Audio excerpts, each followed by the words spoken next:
The rain had been falling for 3 days straight, turning the narrow streets of Baltimore into muddy rivers. Inside a small brick house at the end of the block, an elderly retired black doctor and his wife were about to close their modest home clinic for the night, until 3 desperate knocks echoed through the storm. On their doorstep stood a soaked young mother clutching her feverish daughter and begging for help. Without hesitation they brought the two inside and treated them for free, but what happened next would change their lives forever. Before we continue, tell us what time it is and where you're watching from, and subscribe because tomorrow I've got something extra special for you.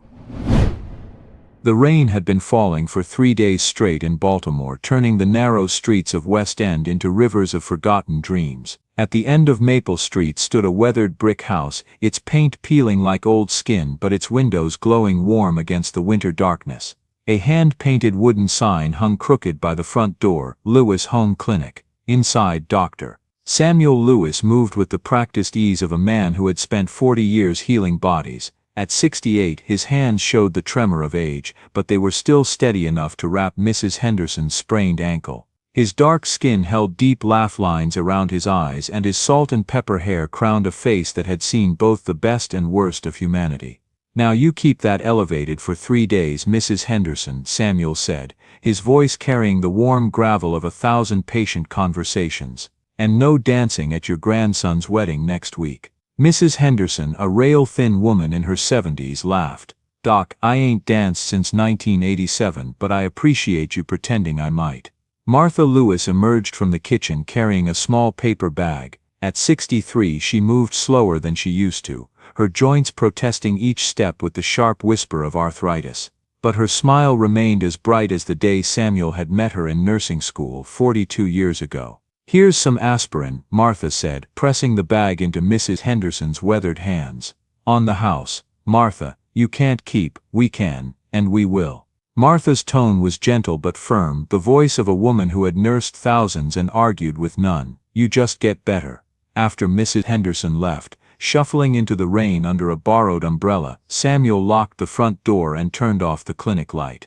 The living room that doubled as their waiting area looked tired in the dim glow from the kitchen. Mismatched chairs, outdated magazines, a blood pressure cuff draped over a coat rack like a strange decoration. "Another day, another $0, Samuel said, but there was no bitterness in his voice, only the acceptance of a man who had made his peace with his choices. Martha was already at the stove stirring a pot of soup that smelled of chicken and thyme. "We have enough. We've always had enough." They ate dinner at the small kitchen table, the same ritual they'd performed for decades. The house creaked around them, old bones settling. Outside, the rain drummed a steady rhythm on the roof. "I saw Mr. Chen today," Martha said, breaking the comfortable silence. "His diabetes is getting worse. He needs insulin, but he can't afford it." Samuel nodded slowly, his soup spoon pausing halfway to his mouth. "I'll call Dr. Patterson tomorrow. See if he has any samples." "You're a good man, Sam. I'm an old man who can't fix what's broken." Martha reached across the table and took his hand. Her fingers, twisted slightly by arthritis, squeezed his with surprising strength. "You fix what you can. That's enough." But was it? Samuel wondered, not for the first time. They had no children. Martha couldn't conceive, and he'd always felt it was somehow his fault, though doctors said otherwise. No legacy except the people they'd helped, whose names they'd forget, and who'd forget theirs. Just two old people in a dying neighborhood, playing doctor in a house that should have been condemned years ago. "We're getting old, Martha." "Yes, we are." She smiled, but there was sadness in it. "But we're getting old together. That's more than most people get." They finished their meal in silence, washing dishes side by side as they'd done 10,000 times before. The routine was comforting, familiar as breath. Martha dried while Samuel washed, and when they were done they moved to the living room where their two worn recliners sat facing a television that rarely worked. The rain continued its assault on the windows, harder now, aggressive. Martha settled into her chair with a small groan. "Rain again. Someone's in trouble tonight." Samuel eased into his recliner, feeling every one of his 68 years in his joints. "Then let's hope they find our door." The words had barely left his mouth when 3 sharp knocks echoed through the house. Both of them froze. It was nearly 10 o'clock. No one came this late unless. Another knock, more desperate this time. And then a voice, thin and breaking. "Please, my daughter, please help." Samuel was on his feet before his mind caught up with his body. Martha grabbed her cane and followed him to the door. Through the frosted glass they could see a figure hunched against the rain, cradling something in her arms. Samuel threw open the door. The woman on their doorstep looked like she'd been drowning for days. Her hair hung in wet ropes around a face too young to look so defeated. She couldn't have been more than 30, but her eyes held the exhaustion of someone twice that age. She wore a soaked jacket over a stained shirt, jeans with holes at the knees, not the fashionable kind, but the kind that came from wearing the same clothes every day for months. In her arms, wrapped in a thin blanket that was more holes than fabric, was a little girl. 6 years old, maybe 7. Her skin burned with fever-red patches, and her breathing came in shallow, rattling gasps. "Please," the woman gasped. "The hospital, they said no insurance, no treatment. She's been sick for 3 days. I don't know what to do. Please, I'll do anything." "Get inside," Samuel said, already reaching for the child. "Martha, boil water. Get the thermometer, the antibiotics from the cabinet, the amoxicillin." The woman stumbled inside, and Samuel caught her elbow before she collapsed. Up close he could see she was trembling, from cold or fear or both. Her clothes smelled of rain and garbage and desperation. Martha was already moving, faster than she'd moved in years, her cane tapping a frantic rhythm as she gathered supplies. Samuel carried the little girl to the examining table they kept in the corner of the living room, laying her down with the gentleness of someone handling broken glass. The girl's eyes fluttered open, glassy and unfocused. "Mama, I'm here, baby." The woman pressed close, her hand smoothing the girl's wet hair. "These people are going to help you." Samuel pressed his fingers to the girl's neck, counting her pulse. Too fast. He pulled back her eyelids, pupils responsive but sluggish. When he placed his hand on her forehead, the heat coming off her skin made him wince. "How long has she had this fever?" 3 days, maybe 4. I lost track. "Any vomiting, diarrhea?" "Yes, both. She can't keep anything down." Martha returned with a basin of warm water, towels and a tray of medicine. She worked in silence, the old nursing instincts taking over. She'd retired 15 years ago, but some things you never forgot. Samuel inserted a thermometer under the girl's tongue while Martha began stripping off her wet clothes, replacing them with a clean oversized t-shirt from their closet. The thermometer beeped, 104.3 degrees Fahrenheit. "Jesus," Samuel muttered. "Any higher and they'd be looking at brain damage." He turned to the mother. "What's her name?" "Lily." "Her name is Lily." The woman's voice cracked on the word, like it was the last solid thing she had to hold on to. "And yours?" "Grace. Grace Miller." "Okay, Grace, I'm Dr. Lewis, and this is Martha. We're going to bring that fever down, but I need you to stay calm. Can you do that?" Grace nodded, but tears were already streaming down her face. "I tried everything. Cold compresses, children's Tylenol from the dollar store, but nothing worked. The free clinic said they were full. The hospital," her voice broke. "They said no insurance, no treatment. They gave me a billing estimate for $3,000 just to be seen. I don't have $3. Then they forgot what medicine means," Samuel said quietly. He prepared a syringe of antibiotic, measuring carefully despite his shaking hands. "This is going to help fight whatever infection she has. Martha's going to cool her down with these compresses." Grace watched them work with the desperate intensity of someone witnessing a miracle. Martha dipped towels in cool water and placed them on Lily's forehead, neck, and wrists. Samuel administered the injection and started an IV drip with practiced efficiency, using supplies he'd kept from his practicing days. "How are you doing this?" Grace whispered.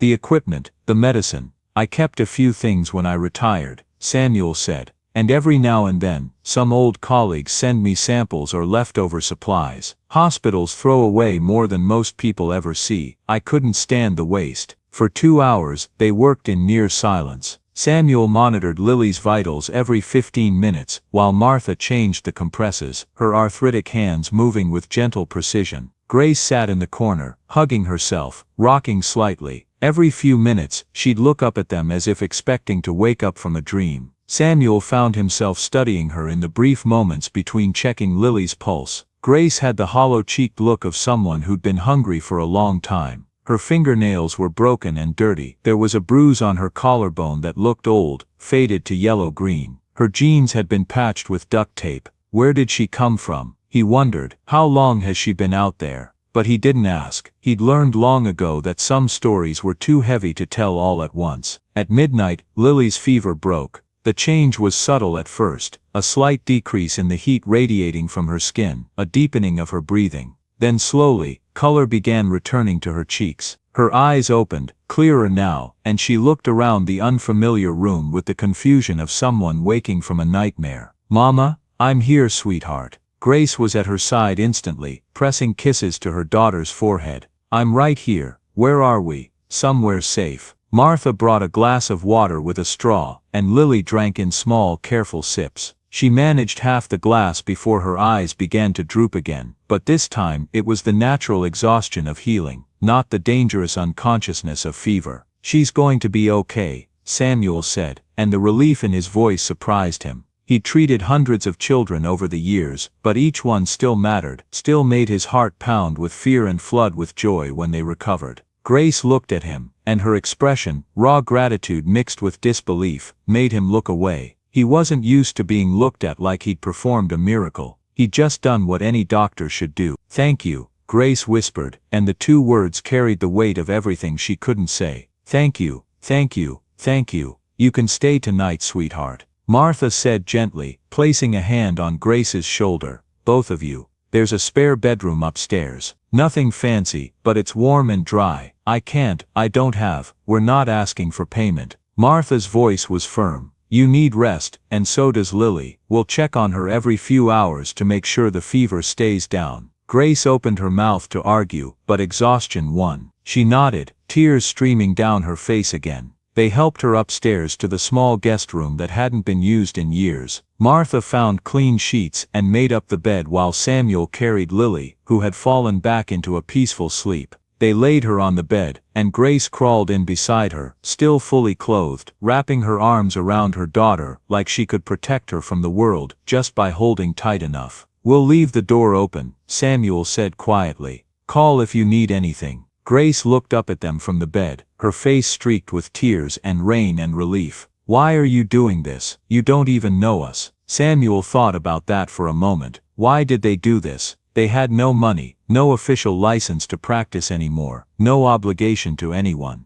They could have closed the door, called 911, let someone else handle it. But that wasn't who they were. "Because she needed help," he said simply. "That's all the reason we need." He and Martha went downstairs, leaving the mother and daughter curled together in the safety of clean sheets and warm walls. In the kitchen, Martha made chamomile tea, while Samuel sat at the table, feeling the adrenaline drain from his body, leaving him hollow and tired. "That was close," Martha said, setting a mug in front of him. "Too close. Another few hours and—" He didn't finish the sentence, but she got here in time. "That's what matters." Martha sat down across from him, wrapping her hands around her own mug. "Did you see how she looked at Lily, like she was her whole world?" Samuel nodded. He had seen it. He'd seen it in 1,000 parents over the years, but it never stopped affecting him. That fierce, desperate love that made people do impossible things. "Makes me think," Martha said softly, "about what might have been. If things had been different." Samuel reached across the table and took her hand. "We have each other. That's more than most people get." He was repeating her words from earlier, but he meant them. They did have each other, and maybe that had to be enough. They finished their tea in comfortable silence, listening to the rain finally begin to soften. The storm was passing. Outside, the world would wake up tomorrow and keep turning, indifferent to small miracles performed in old houses on dead-end streets. "We should get some rest," Martha said eventually. "You go up, I'll stay down here for a bit. Make sure everything's cleaned up." Martha kissed the top of his head and made her way upstairs, each step a small effort. Samuel sat alone in the kitchen, looking at the medicine cabinet they'd raided, at the empty syringe on the counter, at the towels, still damp from cooling a little girl's fever. "That's all the thanks we need," he thought. Seeing her wake up, that's enough. He was wrong, of course, but he didn't know that yet. Samuel cleaned up, put away the supplies, checked the locks, and turned off the lights. He climbed the stairs slowly, pausing outside the guest room door. Inside, he could hear Grace's quiet breathing and Lily's small snores, the sound of two people sleeping without fear, at least for one night. He smiled, and continued to his own bedroom, where Martha was already asleep. He slid under the covers beside her, feeling the familiar warmth of her body next to his, and closed his eyes. Outside, the rain stopped. When Samuel woke the next morning, sunlight was streaming through the curtains, the first sun they'd seen in days. He stretched, feeling the usual protests from his joints, and made his way downstairs to start coffee. The house was quiet, too quiet. He checked the living room, empty. He looked out the window at the street. No unfamiliar cars. A cold feeling settled in his stomach. He climbed the stairs quickly, ignoring the pain in his knees, and pushed open the guest room door. The bed was empty, neatly made. On the pillow sat a piece of paper, folded once, and beneath it, a crumpled $20 bill. Samuel's hands shook as he picked up the note. The handwriting was shaky, written in pencil. "Thank you for saving my daughter. I'll come back when I can pay. I promise." Grace, Martha appeared in the doorway, still in her nightgown. "Sam, what?" She saw his face and stopped.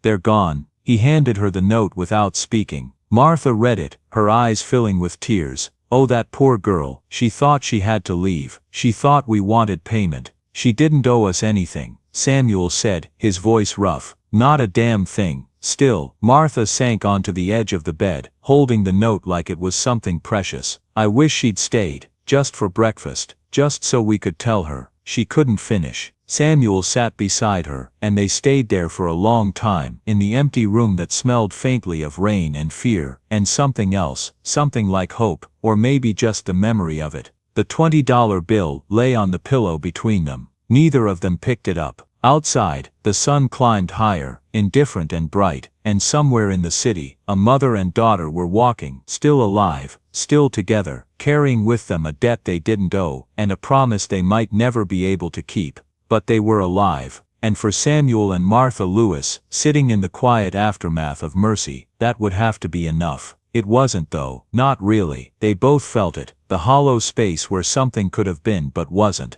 The daughter they never had, the family they almost touched. They sat together in the sunlight, holding hands, and did not speak of it again. 3 weeks after the rainy night, Baltimore woke up to a winter morning so cold the air hurt to breathe. Samuel Lewis was reading the newspaper at his kitchen table, a ritual he'd maintained since he was 20, when Martha came in holding her phone with a strange expression on her face. "Sam, you need to see this." He looked up from the obituaries, morbid, maybe, but at his age, you checked to see which friends were still around. "See what?" Mrs. Henderson called, "said something's on the news about us." Samuel felt a prickle of unease. "What do you mean about us?" Martha navigated to a news website, with the careful deliberation of someone still suspicious of technology. She held the phone out, and Samuel squinted at the screen. "Unlicensed retiree operating illegal clinic in West End." The article sat beneath a photo of their house, taken from the street. Someone had zoomed in on the Lewis Home Clinic sign. Samuel's coffee went cold in his hand as he read.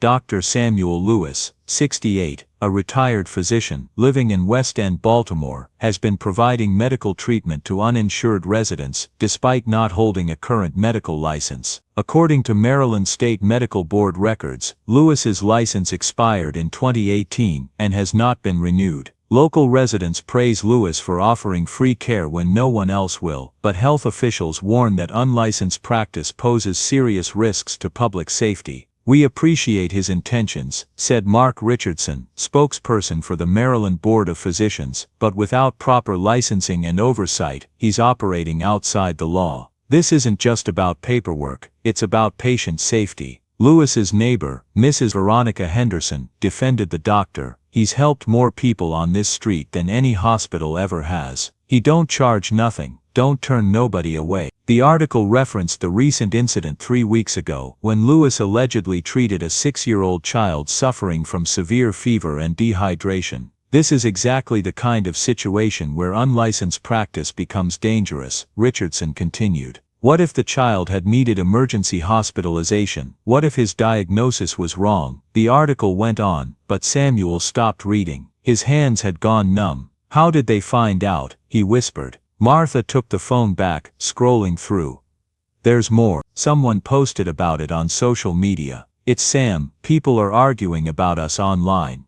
"What?" She showed him. The local news station had shared the article on Facebook, and the comments section was a war zone. Docker Mike 87, Good for him. Hospitals don't care about poor people, only money. Sarah. JJ_21. Are you kidding? This is dangerous. What if he kills someone? Maria G_1959. My husband went to Dr. Lewis when he hurt his back, couldn't afford the ER. Dr. Lewis didn't charge us a penny, and got him fixed up. This man is a hero. Kevin P_RN. As a registered nurse, I'm horrified. There are laws for a reason. Medical licensing protects patients from harm. On and on it went. Hundreds of comments, people who'd never met him arguing about whether he was a saint or a criminal. Samuel set down his coffee cup carefully, afraid his shaking hands would drop it. I don't understand. Who did this? Who called the news? The answer came that afternoon, when there was a knock at the door. Samuel opened it to find a young man in his late 20s, wearing a heavy coat and holding a digital recorder. He had the eager, slightly apologetic look of someone who knew they'd caused trouble but justified it as doing their job. Dr. Lewis, I'm Evan Shaw, Baltimore City reporter. I wrote the article about your practice. I was hoping to get your comment on. You wrote that? Samuel's voice was flat. Evan shifted uncomfortably. Yes sir, I heard about what you did, helping that woman and her daughter, and I thought it was an incredible story. People should know about the healthcare crisis in this city, about how even children can't get treatment without. So you told everyone I'm breaking the law. Well sir, you technically are breaking the law. Your license expired 7 years ago. I checked with the medical board. They said, I know what they said. I read the article. Samuel's hands gripped the doorframe. Did you think about what would happen after you published that? Evan looked genuinely confused. I mean people are mostly supportive. The comments don't matter. The words came out sharper than Samuel intended. Anger he didn't know he'd been holding suddenly breaking free. You put a target on my back. You told the state medical board exactly where to find me. You think they're going to let this slide now that it's public? Understanding dawned on Evan's face, followed by guilt. I didn't. I thought maybe it would pressure them to change the system, to make it easier for retirees to. You didn't think. Samuel started to close the door. You saw a story, and you didn't think about the people in it. Dr. Lewis, wait, please leave. He shut the door before Evan could respond, then stood there in his own hallway, feeling like a stranger in his own life. Behind him, Martha had emerged from the kitchen, her face pale. What do we do? She asked. I don't know. That night, neither of them slept well. Samuel lay in bed, staring at the ceiling, listening to Martha's uneven breathing beside him. He kept thinking about Grace and Lily, about the desperate look in Grace's eyes when she'd begged for help. He'd do it again, he realized. Even knowing what would come after, even knowing it would cost him everything, he'd open that door again. You were just trying to help, Martha whispered in the darkness. I forgot helping needs permission. The investigation came on a Tuesday morning, exactly 11 days after Evan Shaw's article appeared. Samuel was making breakfast when he saw the vehicles pull up outside, a police cruiser and an unmarked sedan with government plates. His stomach dropped. Martha, he called, his voice steady, despite the fear coursing through him. We have visitors. She came to the window, still in her robe, and her hand found his. They stood together, watching 4 people emerge from the vehicles, 2 police officers and 2 people in suits, carrying official-looking folders. The knock was professional, authoritative. Samuel opened the door. Dr. Samuel Lewis. The woman in front held up a badge. I'm Inspector Patricia Walsh, from the Maryland Department of Health. This is Inspector Rodriguez. These officers are here to ensure everyone's safety during our visit. May we come in? There was no real question in her tone. They were coming in whether Samuel said yes or not. Of course, he said, stepping aside. The 4 of them filed into his living room, and suddenly his home, his sanctuary, felt invaded, violated. Inspector Walsh was a stern-looking woman in her 50s, with gray-streaked hair pulled back in a tight bun. Inspector Rodriguez was younger, Hispanic, with sympathetic eyes that suggested he didn't enjoy this part of his job. Dr. Lewis, I'll be direct, Walsh said, pulling papers from her folder. We've received multiple complaints about your unlicensed medical practice. These complaints are corroborated by a published news article detailing specific medical treatments you've provided without proper licensing. I was helping people who had nowhere else to go. I understand that, sir, but the law doesn't make exceptions for good intentions. She handed him a document. This is a cease and desist order. You are hereby prohibited from practicing medicine in any capacity without a valid medical license. This includes diagnosis, treatment, prescribing or administering medication, and any other activities that constitute medical practice under Maryland law. Samuel took the paper, the words blurring in front of his eyes. Martha's hand tightened on his arm. Furthermore, Walsh continued, we'll need to collect any medical supplies, equipment or prescription drugs on the premises for evidence. What? Martha stepped forward. You can't, those belong to us. Sam bought them with his own money. Mrs. Lewis, Walsh said, softening slightly, unlicensed possession of prescription medication is a regulatory violation. We're required to secure them as part of the investigation. You'll receive an itemized record of everything taken. Rodriguez added quietly, we understand this is difficult. You've been helping people, but the law still has to follow its process. What if someone has an adverse reaction to medication? What if a condition is misdiagnosed? The legal ramifications. I worked as a physician for 40 years, Samuel said quietly. I've treated thousands of patients. I never lost a medical malpractice suit, not one. My record was spotless, which is commendable, sir, but your license is expired. Without it, any medical activity you engage in is illegal. Rodriguez actually looked sorry. There are processes for license renewal, even for retirees who want to volunteer. I tried that route, Samuel interrupted. Do you know what it takes to renew an expired license after 7 years? I'd need to retake exams, complete continuing education credits, pay thousands in fees. I'm 68 years old and living on a fixed income. The system you're defending made it impossible for me to help people legally, so I did it anyway. Walsh's expression didn't change. I understand your frustration, Dr. Lewis, but my job isn't to debate policy. My job is to enforce it. She nodded to Rodriguez. Let's proceed with the inventory. For the next 2 hours Samuel and Martha watched as their home was systematically searched. Rodriguez and one of the officers went through every cabinet, every drawer, every closet. They took his old doctor's bag, his stethoscope that had served him for 30 years, his blood pressure cuff, his thermometer. They took the antibiotics he'd kept, the sterile bandages, the surgical tools he'd maintained with such care. They took everything that made him a doctor. Martha cried silently, tears streaming down her face as she watched them carry out boxes of supplies. Samuel put his arm around her, but he had no comfort to offer. He felt hollowed out, like they were removing parts of his soul with each box. Outside, people from the neighborhood had gathered. Mrs. Henderson stood on her porch across the street, hand over her mouth. Mr. Chen watched from behind his curtain.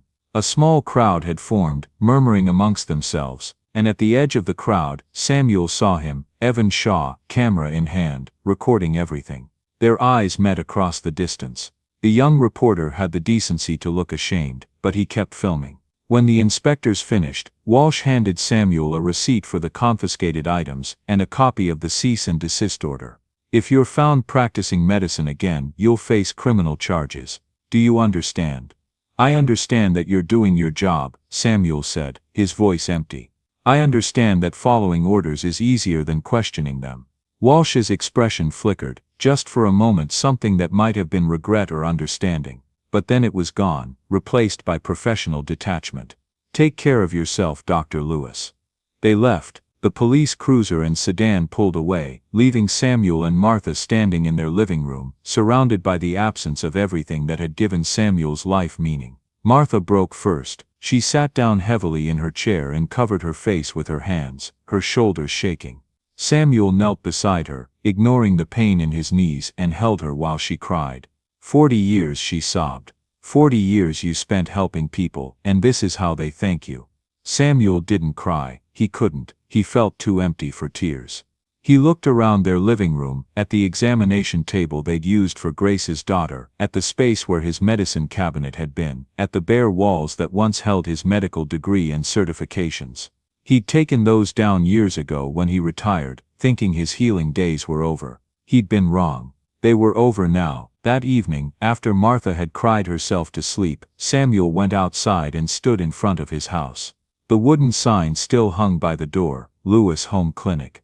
Evan Shaw's car was parked down the street. The reporter got out and approached slowly, like someone approaching a wounded animal. "Dr. Lewis, I'm so sorry," Evan began. "I never meant for go home, Mr. Shaw. I just wanted to help.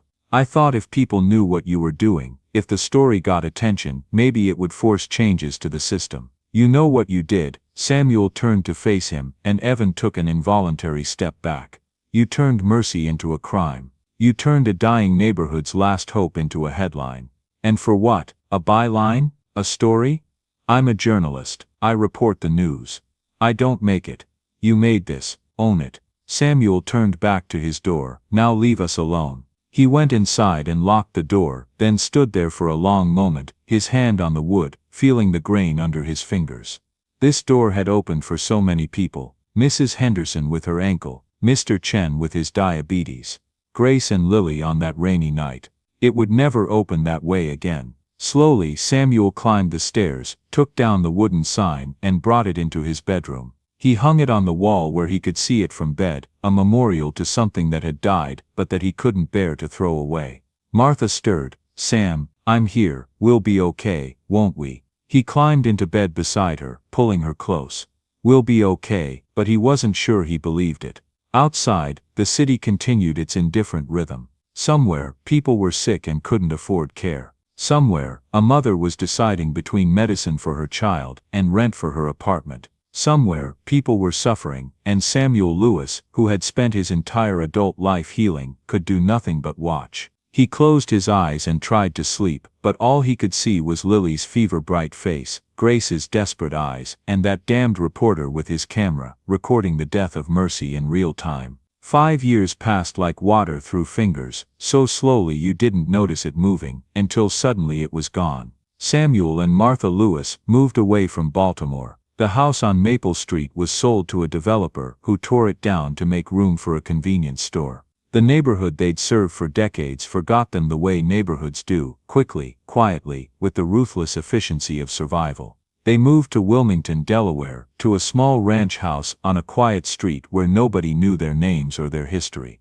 They lived on Samuel's pension and Social Security, neither generous nor meager, just enough. The rhythm of their days became predictable, comfortable in its monotony. Samuel woke at 7, made coffee, read the newspaper. Martha tended a small garden in the backyard, coaxing tomatoes and herbs from the soil despite her arthritic hands. They went for short walks in the evening. They watched television. They played cards. They did not talk about Baltimore. Samuel's hands shook more now, a tremor that had nothing to do with age and everything to do with the parts of him that had gone unused for too long. Sometimes he'd wake in the night, gasping, from dreams where people were dying and he couldn't reach them. His feet stuck to the floor, his hands empty of tools. Martha would hold him until the panic passed, and neither of them would speak of it in the morning. They made no friends in Delaware. They were polite to their neighbors, nodding, waving, making small talk about the weather, but they let no one in.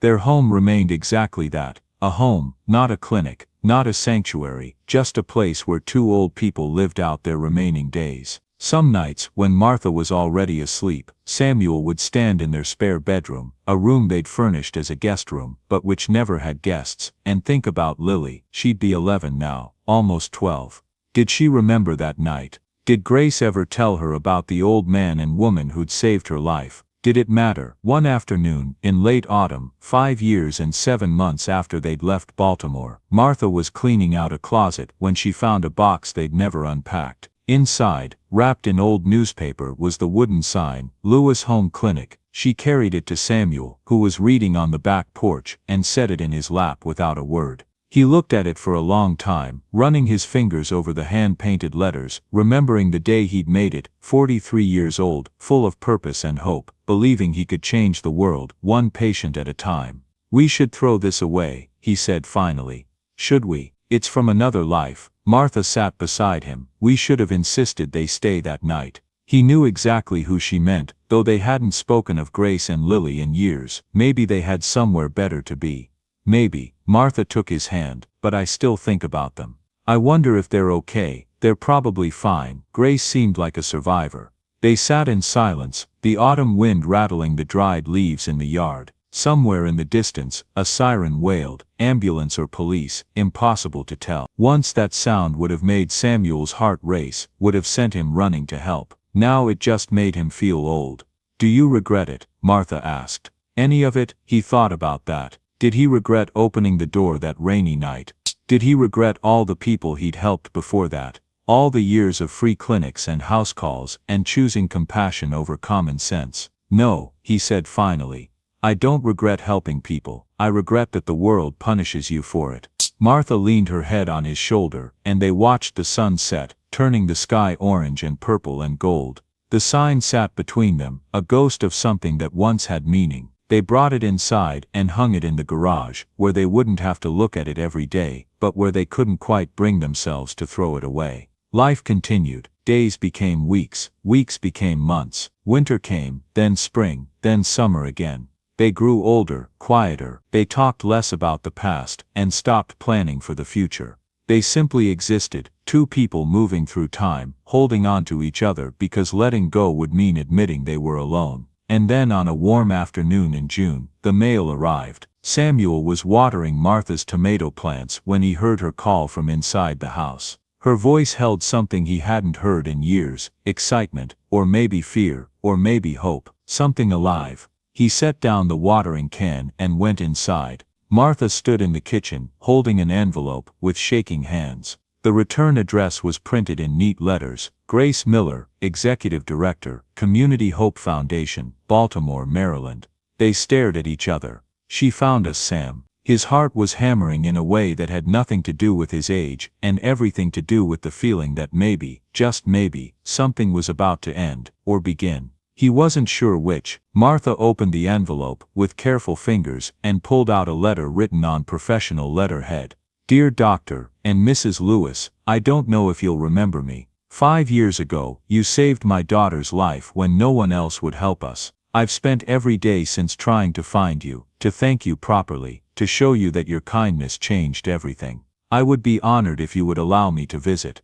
I have something to show you.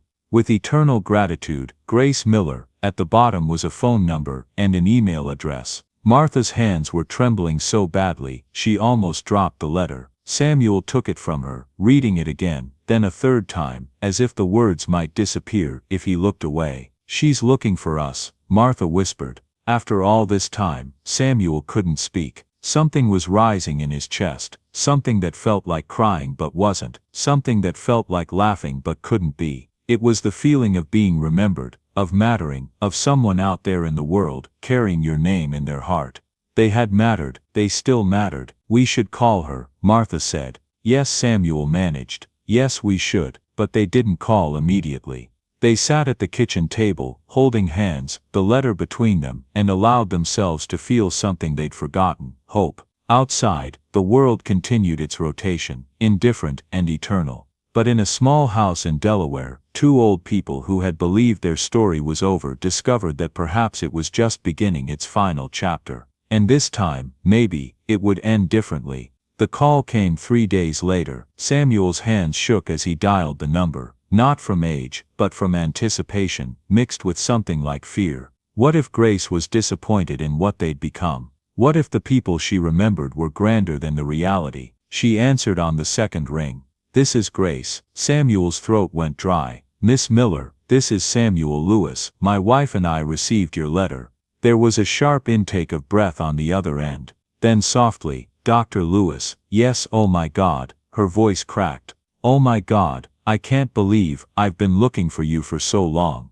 They talked for an hour. Grace told them how she'd gone back to the house on Maple Street, only to find it demolished. How she'd asked neighbors, searched records, tracked down leads that went nowhere. How she'd hired a private investigator 6 months ago who finally found their address through old pension records. "I kept my promise," Grace said. "I told you I'd come back when I could pay. You didn't owe us anything," Samuel said, the same words he'd thought 1,000 times. "You never did. Maybe not, but I want to show you what your kindness created. If you'll let me visit." They set a date, the following Saturday at 2 in the afternoon. The days leading up to it felt surreal. Martha cleaned the house 3 times, despite Samuel's protests that it was already spotless. She baked cookies and made a pitcher of iced tea. She kept standing in front of the mirror, smoothing her gray hair, worried that they'd aged too much, that Grace wouldn't recognize them. "We're not the same people," she fretted on Friday night.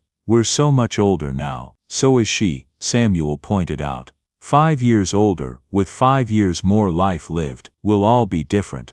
But he understood her fear. They'd become smaller versions of themselves, hadn't they? They'd retreated from the world, let their light dim. What if Grace expected heroes and found only 2 tired old people? Saturday arrived sunny and warm. At 1:45, Samuel and Martha sat in their living room, hands clasped, watching the clock. At 1:52, a black sedan pulled into their driveway. Samuel and Martha stood and moved to the window. The driver's door opened, and a woman stepped out. She wore a professional gray suit, her hair pulled back in a neat bun. She looked healthy, confident, put together, nothing like the desperate rain-soaked woman from 5 years ago. But when she looked toward the house, and her eyes met Samuel's through the window, her composure shattered. Her hand went to her mouth, and even from a distance, Samuel could see tears streaming down her face. The passenger door opened, and a young girl emerged. Lily. She was 12 now, tall and bright-eyed, wearing jeans and a purple t-shirt.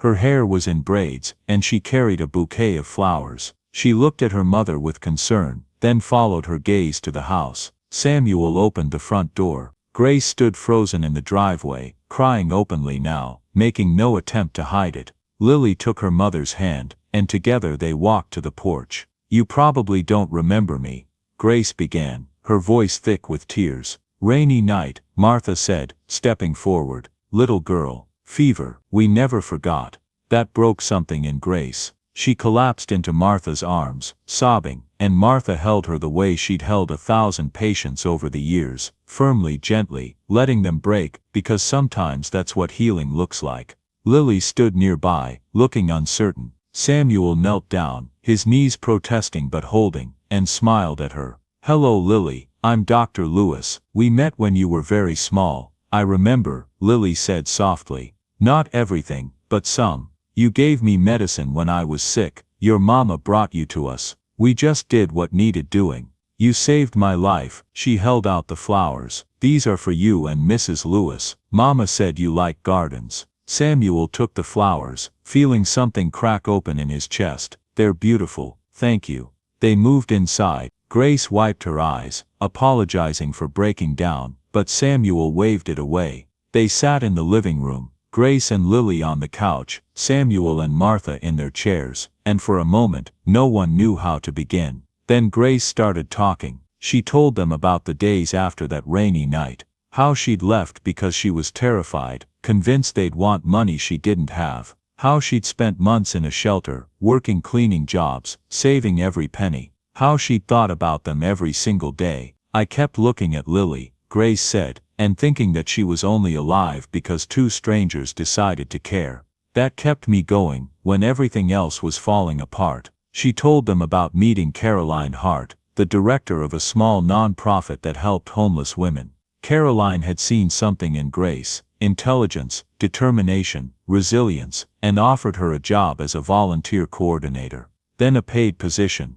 Then a scholarship to finish her college degree. "I had dropped out of the University of Maryland my junior year," Grace explained. "I was studying economics, but I got pregnant, lost my job, lost my apartment, everything fell apart so fast." She looked at Lily with such tenderness, but she was worth it. She was worth everything. With Caroline's support, Grace had finished her bachelor's degree while working full-time. Then, against all odds, she'd been accepted to a part-time MBA program. "It took me 4 years instead of 2, Grace said, "but I graduated last year, and the whole time, all I could think about was that night. How you didn't ask about my degree, or my job, or whether I deserved help. You just helped. That's what healthcare should be. That's what I wanted to build." Martha was crying now, quiet tears sliding down her weathered cheeks. "We didn't know. We had no idea what happened to you. I tried to find you."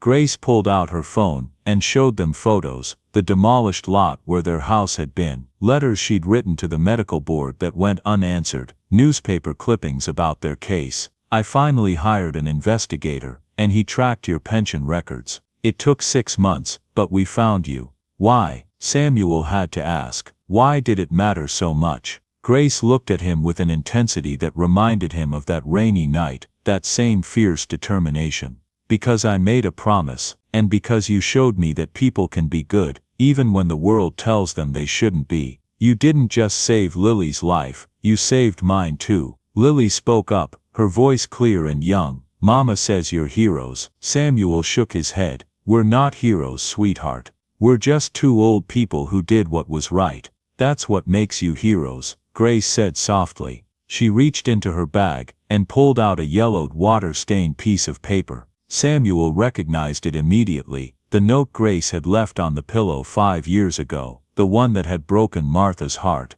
I've carried this with me every day, Grace said, unfolding it carefully. I said I'd come back when I could pay. Now, I know there's no way to pay you back, but maybe I can pay it forward. She pulled out an iPad and turned it toward them. On the screen was a website, Harper Community Health Center. I named it after my grandmother, Grace explained. She raised me after my mom died, and she always said that healing and helping were the same thing. So when the Community Hope Foundation made me their CEO last year, the first thing I did was raise funds to open a free clinic. We opened 3 months ago in West End, Baltimore. We serve anyone who walks through our doors, regardless of ability to pay. Samuel stared at the screen. The website showed a bright, modern facility, smiling staff members, families receiving care. We have 6 doctors now, all volunteers, Grace continued.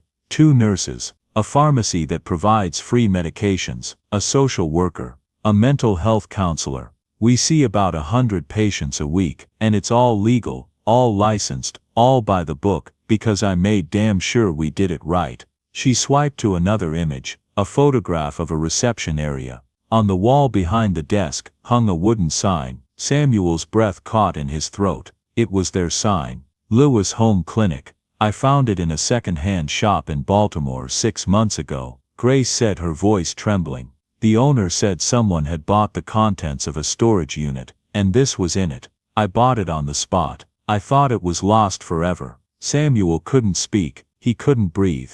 He was looking at his past hanging on the wall of someone else's future, and it felt like watching his life come full circle in a way he'd never imagined. Things worth keeping always find their way home, he managed to say. Martha leaned forward.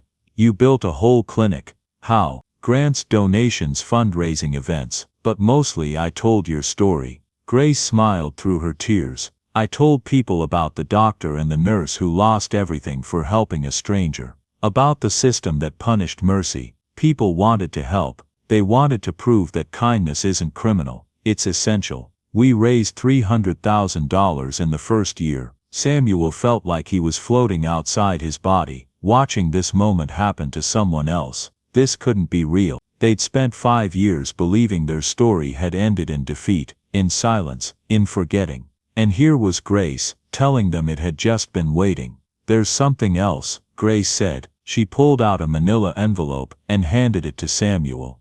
Open it. Inside were official documents from the Maryland Board of Physicians. Samuel scanned the first page, then stopped, reread it, convinced he was misunderstanding. This is, he couldn't finish.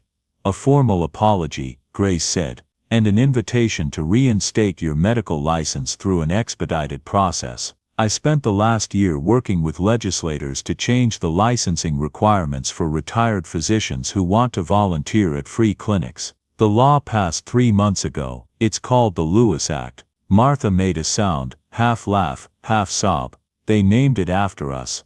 After you, Grace confirmed. Because what happened to you was wrong. Everyone knew it was wrong, even the people enforcing the rules. So we changed the rules. Samuel looked at the documents in his shaking hands. Certification of completion, updated license renewal forms, letters from state legislators, all the pieces that would let him practice again, legally, if he wanted to. I'm 73 years old, he said quietly, and I was a homeless single mother, with a 6th grade education when you met me. Grace leaned forward, her eyes blazing with the same fierce determination she'd had when she'd begged for help on that rainy night. Age is just a number. What matters is whether you still have healing in you, and I think you do. Lily spoke up, her young voice cutting through the heavy emotion in the room. Will you come see our clinic? Mama worked really hard on it. Samuel looked at Martha. She was smiling through her tears, nodding. We'd be honored, he said. Later, after they'd talked for hours, and drunk all of Martha's iced tea and eaten all her cookies, Grace told them about the search. It wasn't easy, she said. You weren't just missing, you were actively trying to disappear. She'd started looking after her first year at the Community Hope Foundation. By then she was stable enough, had an apartment, had steady income, to think beyond survival, and she kept thinking about Dr. and Mrs. Lewis, the two people who'd saved everything, and asked for nothing. She'd gone back to West End on a Saturday morning, taking 2 buses and a train. The whole ride, she'd practiced what she'd say, how she'd thank them properly. She'd brought Lily, who remembered only fragments, but who Grace wanted to understand the magnitude of what had been given to them. When they turned onto Maple Street, Grace had frozen. The house was gone. Not abandoned, not boarded up, completely gone. In its place stood a construction site, workers pouring foundation for what would become a 7-Eleven. I just stood there, Grace told them, her voice distant with memory. Lily asked why I was crying, and I couldn't explain. I couldn't tell her that the place where she'd been saved from death was now a hole in the ground. She'd asked the construction workers, but they knew nothing. She'd knocked on doors. Mrs. Henderson was gone, moved to a nursing home. Mr. Chen had passed away. The Garcias still lived 2 houses down, and Mrs. Garcia remembered the Lewises. Sweetest folks I ever met, she'd said, echoing words that brought Grace both comfort and pain. They moved away a few years back. I heard Delaware, but I'm not sure. The city did them wrong, you know, real wrong. Grace had searched public records, but Samuel and Martha weren't on social media, didn't have email addresses in any database. They'd effectively vanished.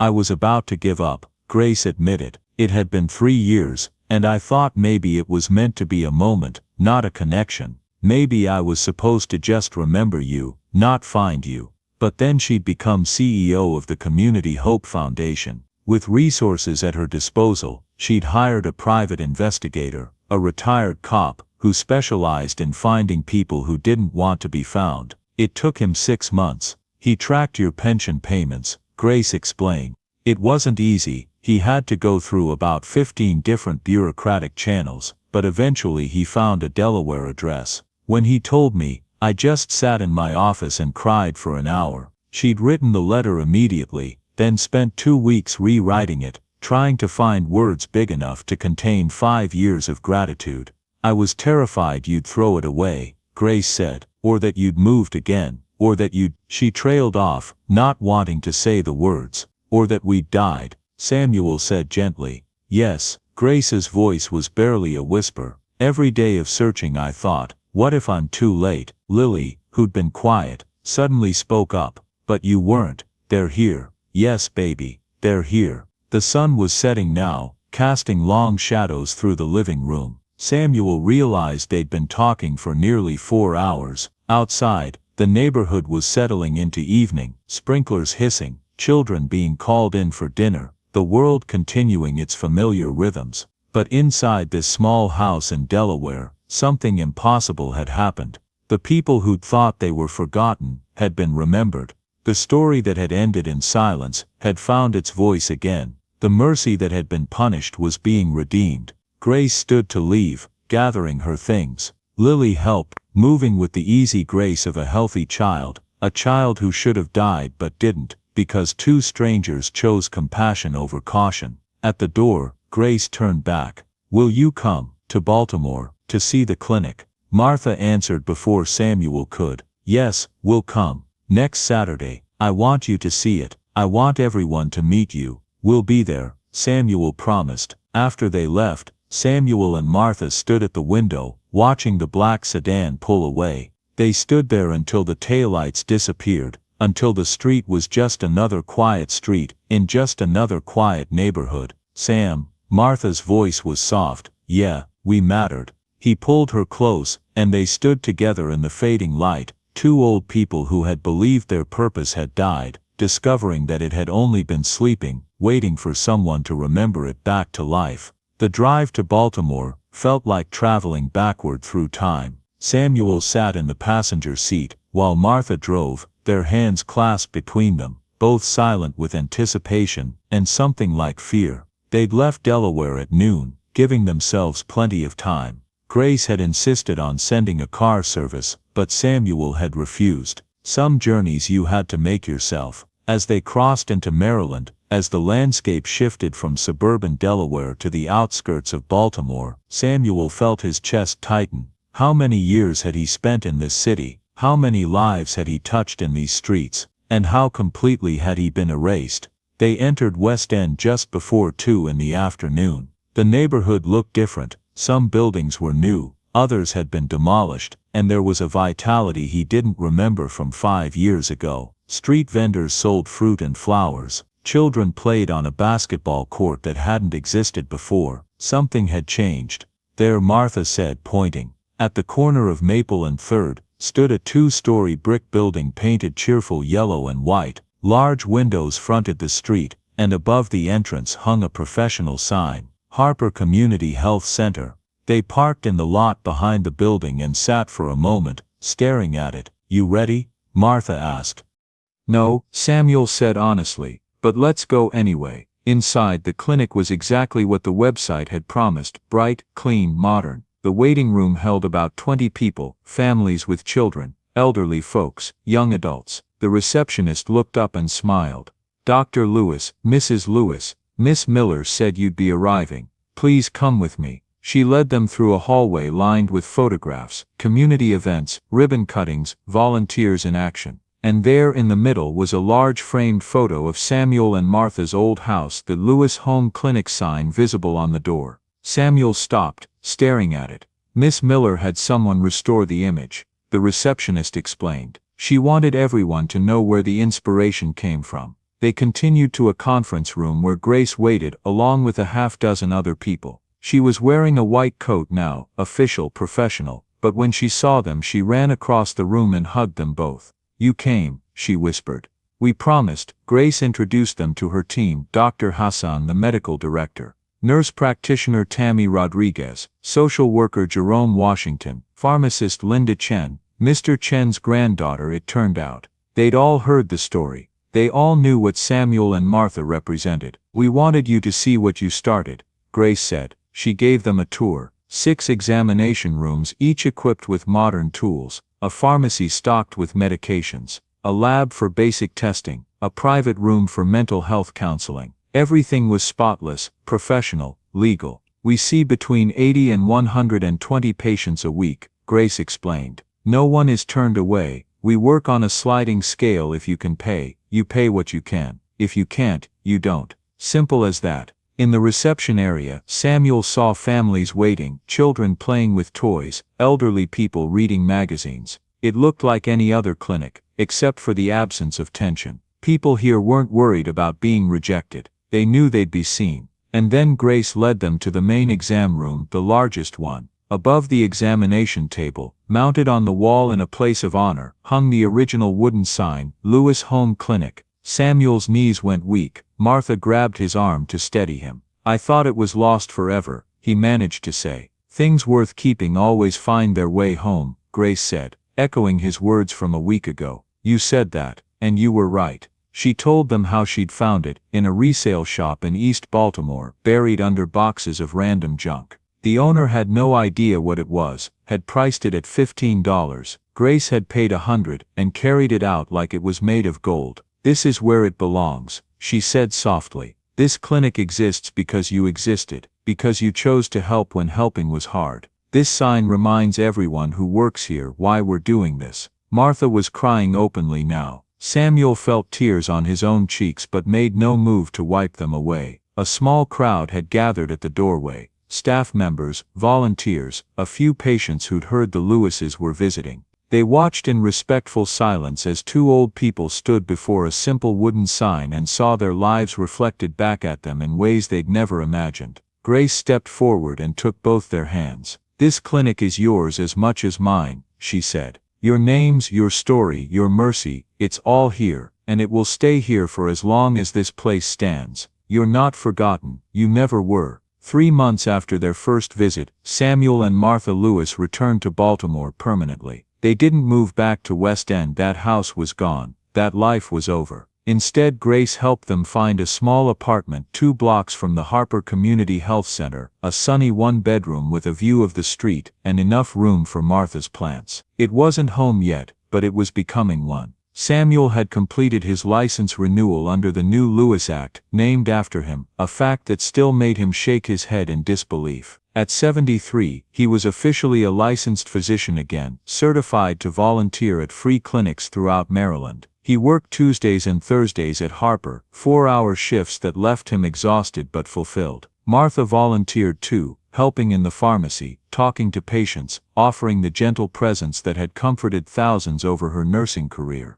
On a Saturday in October, the clinic held a special ceremony. The waiting room had been cleared, chairs arranged in rows, local news crews set up cameras, city council members arrived in suits, and standing at the front of the room, Grace Miller prepared to dedicate something she'd been working on for months. Samuel and Martha sat in the front row, uncomfortable with the attention but unable to refuse Grace's request. Lily sat beside them, now 12 and already talking about becoming a doctor someday. Grace stood at a podium, looking professional and confident, a far cry from the desperate woman who'd appeared on a doorstep 5 years ago. "Thank you all for coming," she began. "Today we're celebrating more than just a clinic. We're celebrating an idea that healthcare is a human right, not a privilege, that mercy should never be punished, that the most vulnerable among us deserve the same care as the most powerful." She talked about the clinic's first year, over 4,000 patients seen, 0 turned away. She thanked donors, volunteers, staff. She talked about the legislative changes that made their work possible, and then she gestured to the wall behind her, where a large cloth covered something.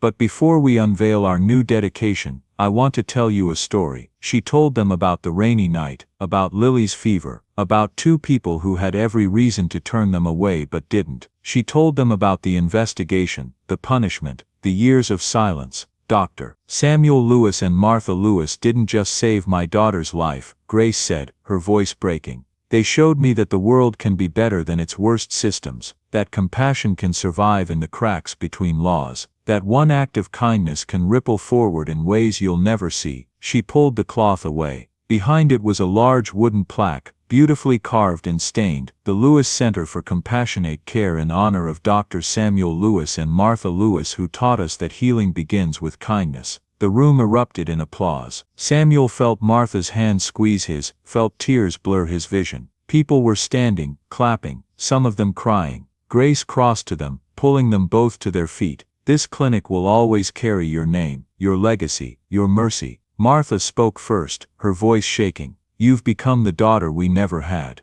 Grace smiled through her tears. "You already were my family." Later, after most people had left, Samuel stood alone in the main exam room, looking up at the old Lewis Home Clinic sign. Behind him he heard footsteps. It was Evan Shaw. The young reporter looked older now. He'd be in his mid-30s, Samuel calculated. His eagerness had been tempered by something else. Experience maybe. Regret. "Dr. Lewis," Evan said quietly, "I know I'm probably the last person you want to see." Samuel turned. "You wrote the article." "I did, and I've regretted it every day since." Evan stepped closer, not quite meeting Samuel's eyes. "I was young and stupid and convinced I was exposing some important truth. I didn't think about what would happen to you. I didn't think about the consequences. I just wanted the story." Samuel studied him for a long moment. "Why are you here?" "To apologize, and to show you something." Evan pulled out his phone and opened a document. "This is running in tomorrow's paper."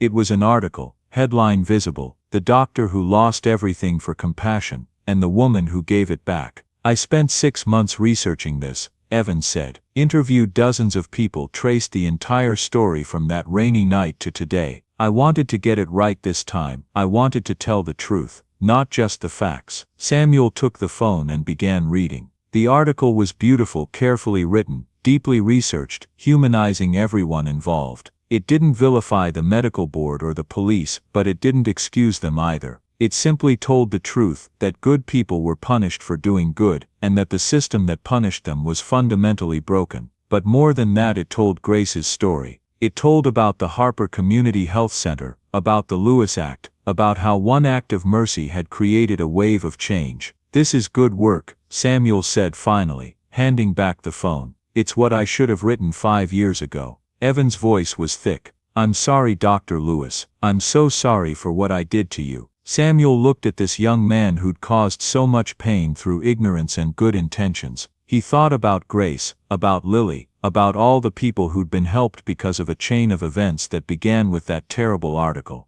"You can't undo the past," Samuel said, "but you can do better going forward. Looks like you're trying to." Evan nodded, unable to speak. "Thank you for coming," Samuel said, "and thank you for telling the rest of the story." After Evan left, Samuel stood alone again, looking at the two signs, the old wooden one from his past, and the new plaque honoring his present. Both carried his name, both represented healing. Martha found him there. "You okay?" she asked. "Better than okay." He took her hand. "I think I'm exactly where I'm supposed to be." They walked out together through the clinic they'd inspired, past the staff who'd volunteered because of their example, past the patients who'd received care because someone decided mercy shouldn't be a crime. Outside, Baltimore was settling into evening. The street lights were flickering on. Somewhere nearby, someone laughed. A car horn honked. Life continued its messy, beautiful, complicated rhythm, and in a small clinic on the corner of Maple and 3rd, the sign above the door would stay lit through the night, a beacon saying, "You are welcome here, you matter here, we will help you here. No questions asked." 6 months later, on a warm evening in April, Samuel sat by the window of the clinic's staff break room, watching the sunset paint the sky in shades of orange and gold. Behind him he could hear the soft sounds of the clinic winding down, doors closing, computers shutting off, the murmur of last conversations. Martha was at the reception desk, chatting with Linda Chen about herb gardens. Grace was in her office, finishing paperwork. In 6 hours, they'd seen 43 patients, a construction worker with a broken finger,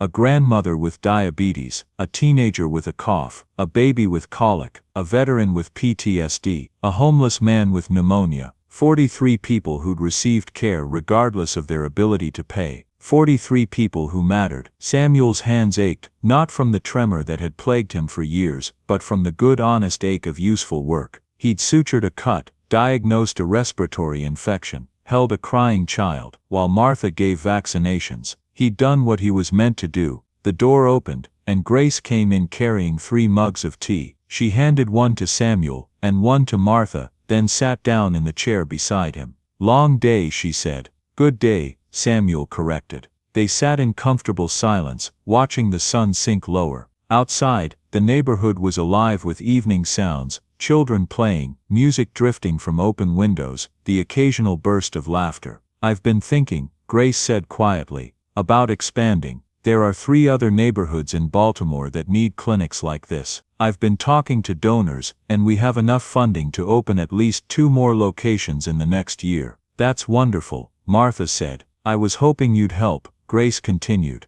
"Not working, you've earned your rest, but advising, teaching, sharing what you know with the new staff." Samuel looked at Grace, this woman who'd walked into his life as a desperate stranger and stayed to become the daughter he'd never had. She'd taken the mercy he and Martha had given and multiplied it beyond anything he could have imagined. "We'd be honored," he said. Grace smiled, relief and gratitude mixing in her expression. She reached into her bag and pulled out a worn notebook. "I found something I want to give you." She opened it carefully. Inside were names, hundreds of them, written in different handwriting, some in pencil, some in pen, some fading with age. "Your old neighbor, Mr. Garcia, gave me this," Grace explained. "He said you kept it in the clinic. Every person you ever treated who couldn't pay, you wrote their names in here." Samuel took the notebook with trembling hands. He recognized his own handwriting on some pages, Martha's on others. Names he'd forgotten, faces he'd never see again. People who trusted him when they had nowhere else to turn. "There are 1,847 names in here," Grace said softly. "I counted. 1,847 people you helped over 40 years, people who couldn't afford care anywhere else. This is your legacy, Dr. Lewis. These names." Samuel flipped through the pages, feeling the weight of all those lives, all those moments of trust. Mrs. Henderson, Mr. Chen, the Garcia family, the Williams boy with the broken arm, the Rodriguez grandmother with heart failure, on, page after page, a catalogue of mercy. And on the last page in Grace's handwriting, 2 new names, Grace Miller, Lily Miller. Make sure they never have to pay. Samuel whispered, echoing the words he'd said to himself 1,000 times. Make sure no one ever has to choose between healing and eating, between medicine and rent, between living and affording to live. That's the promise, Grace said. That's what this clinic stands for. That's what your name means now. Martha joined them at the window, and the 3 of them sat together as the sun completed its descent, as darkness crept across the city, as lights began flickering on in windows and street lamps hummed to life. Samuel thought about his life, 73 years of joy and pain, success and failure, hope and disappointment. He thought about the rainy night when everything changed, when a desperate woman knocked on his door and he chose to answer. He thought about how close he'd come to saying no, how easy it would have been to call 911 and let someone else handle it. How tempting it had been to protect himself, to avoid risk, to stay safe behind locked doors and expired licenses. But he hadn't, and because he hadn't, because Martha hadn't, because they'd chosen compassion over caution, 43 people had received care today, thousands more would receive care tomorrow, and next week, and next year. Maybe healing isn't about medicine, he said aloud, the thought forming as he spoke. Maybe it's about love passed from one soul to another. Maybe that's all it ever was. Grace leaned her head on his shoulder. Martha took his hand, and the 3 of them, the doctor, the nurse and the woman they'd saved, sat together in the gathering darkness, watching the city they'd chosen to serve settle into night. Outside, the sign above the clinic door glowed warm and bright, the Lewis Center for Compassionate Care. Below it, in smaller letters, healthcare is love made visible. Join us to share meaningful stories by hitting the like and subscribe buttons. Don't forget to turn on the notification bell to start your day with profound lessons and heartfelt empathy.